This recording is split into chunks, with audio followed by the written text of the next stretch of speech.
தேவனுடைய பரிசுத்த நாமத்திற்கு மகிமை உண்டாவதாக.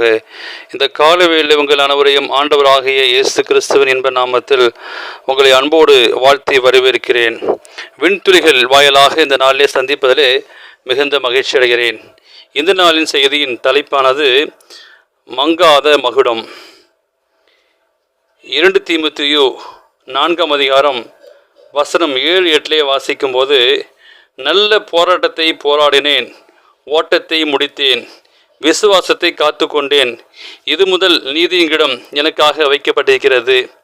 நீதியுள்ள நியாயாதிபதியாக கர்த்தர் அந்நாளே அதை எனக்கு தந்தருள்வார். எனக்கு மாத்திரமல்ல, அவர் பிரசனமாகலை விரும்பும் யாவருக்கும் அதை தந்தருள்வார். ஆண்டவர் தமது சம்பத்தை சேர்க்கும் பொழுது உண்மையான, நேர்மையான, கபடமில்லாத பிள்ளைகளை மகிழ்ச்சியோடு நோக்கி பார்ப்பார். அப்படிப்பட்டவர்களுக்காக கீடங்களை உண்டாகும்படி தூதர்கள் நியமிக்கப்பட்டிருக்கிறார்கள். நட்சத்திரங்கள் பதிக்கப்பட்ட கீடங்களை தேவனுடைய சிங்காசனத்திலிருந்து வருகிற ஒளி பிரதிபலிக்கும். பரலோக காரியங்களை குறித்து பேசுங்கள், இயேசுவை குறித்து பேசுங்கள். அவருடைய இனிமையான பண்பு, மகிமை, உங்கள் மேல் வைத்திருக்கின்ற வற்றாத அன்பு, இவைகளை குறித்து பேசுங்கள். உங்களை இரட்சிப்பதற்காக மரித்து அவ்விடத்தில் நன்றியோடும் அன்போடும் உங்களது இதயங்கள் பொங்கி வழியட்டும். உங்கள் ஆண்டவரை சமாதானத்துடன் சந்திக்க ஆயத்தமாகுங்கள். ஆயத்தமாயிருக்கிறவர்கள் வாடாத ஜீவகிடத்தை வெகு விரைவில் பெற்றுக்கொள்வார்கள்.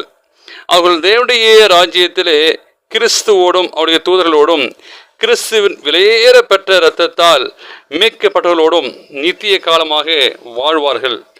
மீட்பரின் வருகைக்காக காத்திருக்கின்ற, அவரை நேசிக்கின்ற, அவருக்காக ஏங்கிக் கொண்டிருக்கிற நமக்கு ஒரு மகிமை இங்கிடம் வைக்கப்பட்டிருக்கிறது. ஆண்டவருக்காக காத்திருக்கிறவர்கள் மட்டுமே மகிமையினாலும் கனத்தினாலும் சாவாமையினாலும் முடிசூட்டப்படுவார்கள். இந்த உலகத்தின் மேன்மையை குறித்து அல்லது இவ்வுலகத்தின் மாபெரும் மனிதர்களின் பெருமைகளை குறித்தோ நீங்கள் பேச வேண்டிய அவசியமில்லை. இவை அனைத்தும் மாயையே. ஆண்டவருடைய விரல் மாத்திரம் அவர்கள் மேல் பட்டாலே அவர்கள் மண்ணுக்கு போய்விடுவார்கள். என்றும் நிலைக்கிற கனத்தையே நான் விரும்புகிறேன். ஒருபொழுதும் அழிந்து போகாத கனத்தையே, ஒருபொழுதும் அழிவாமையுள்ள கனத்தையே, நிலைத்து நிற்கும் கனத்தையே நான் வாஞ்சிக்கிறேன். இவ்வுலக ராஜ்யங்களுடைய சிரசுகளை அலங்கரித்த எந்த ஒரு கிடத்தை காட்டிலும் உயர்ந்த விலை மதிப்புள்ள கிடத்தை நான் விரும்புகிறேன். அந்நாளிலே மீட்கப்பட்டவர்கள் பிதாவின் மகிமையோடும் அவரது குமாரரின் மகிமையோடும் ஜொலிப்பார்கள்.